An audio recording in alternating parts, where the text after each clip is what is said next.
আসসালামু আলাইকুম। আপনাদের আরেকটি নতুন ভিডিওতে স্বাগতম। আজকের ভিডিওটি খুবই গুরুত্বপূর্ণ এবং তথ্যবহুল। মনোযোগ সহকারে ভিডিওটি দেখুন। আশা করি এই ভিডিও থেকে অনেক গুরুত্বপূর্ণ টিপস পাবেন। তাহলে চলুন শুরু করা যাক। করলার বীজ পেটে গেলে যেসব ক্ষতি হতে পারে। করলা তেতো সবজি হলেও এর জনপ্রিয়তা কম নয়, বিশেষ করে এর পুষ্টিগুণ অস্বীকার করার উপায় নেই। নিয়মিত করলা খাওয়া শরীরের জন্য উপকারী। আমাদের দেশে করলা ভাজি করে খাওয়ার প্রচলন বেশি। কুচি করে কাটার সময় এর বীজও সবজির সঙ্গে থেকে যেতে পারে। এরপর সেই বীজসহ রান্না করে খেলে তা উপকারের বদলে কিছু ক্ষতি করতে পারে। তাই করলার বীজ আলাদা করে তবেই রান্না করা উচিত। চলুন জেনে নেওয়া যাক করলার বীজ পেটে গেলে কী ক্ষতি হতে পারে। হজমের সমস্যা হতে পারে। করলার বীজে থাকা ল্যাকটিন অতিরিক্ত খেলে কারো কারো ক্ষেত্রে হজমের সমস্যা দেখা দিতে পারে। এই ল্যাকটিন হলো এক ধরনের প্রোটিন।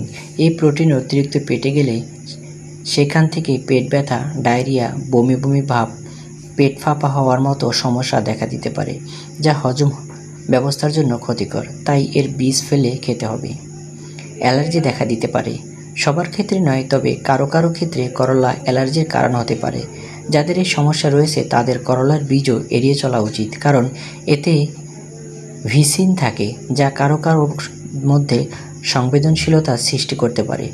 এই বীজ খেলে ত্বকে চুলকানি, ফুসকুড়ি দেখা দিতে পারে। সেই সঙ্গে শ্বাসকষ্ট, ফোলাভাব ইত্যাদি সমস্যা হতে পারে। গর্ভবতীদের জন্য ক্ষতিকর হতে পারে। গর্ভে সন্তান রয়েছে এমন নারীদের জন্য করলার বীজ মোটেও উপযুক্ত নয়। এক্ষেত্রে করলা রান্নার সময় ভালোভাবে সতর্ক থাকতে হবে যেন এর বীজ সঙ্গে থেকে না যায়। বিশেষজ্ঞরা বলেছেন, গর্ভবতী মহিলাদের করলার বীজ একদমই খাওয়া উচিত নয়, কারণ এটি খেলে জরায়ুতে সংকোচন এবং আরও কিছু জটিলতা দেখা দিতে পারে। ওষুধের উপর প্রভাব ফেলতে পারে। বিভিন্ন রোগে আক্রান্ত ব্যক্তি যারা বিভিন্ন ধরনের ওষুধ সেবন করেছেন তাদের জন্য করলার বীজ ক্ষতিকর হতে পারে। বিশেষ করে ডায়াবেটিস ওষুধ সেবন করেন এমন কেউ করলার বীজ খেলে তা ওষুধের সঙ্গে প্রতিক্রিয়া করতে পারে। সেখান থেকে শরীরে সুগারের মাত্রা কমে গিয়ে বাড়তে পারে। তো বন্ধুরা, আমরা করলা খুবই পরিচিত একটি সবজি, সকলেই চিনি এবং অনেকেই খুব পছন্দ করি। তেতোর কারণে অনেকে আবার পছন্দ করি না। পছন্দ করি বা না করি সেটা বিষয় নয়, করলা সবজি হিসাবে আমাদের দেশে খুবই পরিচিত।